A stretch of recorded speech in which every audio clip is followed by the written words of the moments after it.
کابینه سروکۆماریە ئیرۆ بە سەرۆکاتیە سەرۆکۆمارê Tirkiye Erdogan ji bo qanûna çarçoveyî civîna xwe pêk anî.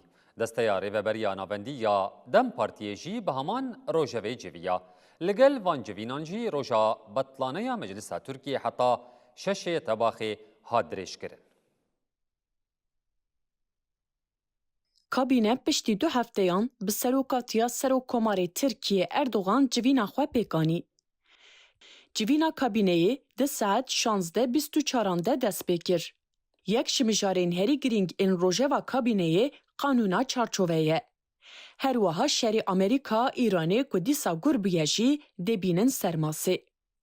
Ew bandorên aloziya li tengava Hurmuzê ku di serî de li ser bihayê enerjiyê û li ser Tirkiye çê dike dê bên nirxandin.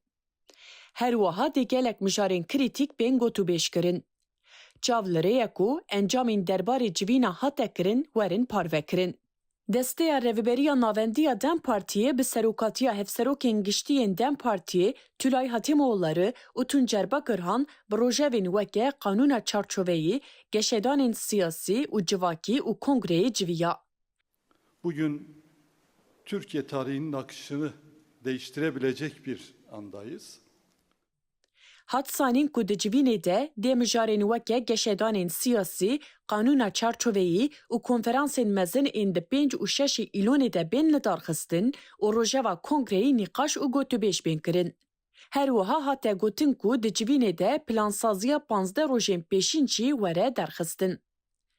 Li gel van civînên ku bi rojeva qanûna çarçoveyî pêk tên de jî girêdayî heman mijarê dirêjkirina roja betlaneya Meclisa Tirkiye kete ajansan. Meclisa Mezina Tirkiye ku dihat plankirin di dawiya meha tîrmehê de bikeve betlaneyê biryar girt ku heta şeşê tebaxê bixebite. Meclis dê ji bo rojevên weke guherandina qanûna perwerdeyiya bilind, qanûna parastina zarokan, peymanên navneteweyî û qanûna çarçoveyî xebatên xwe bidomîne.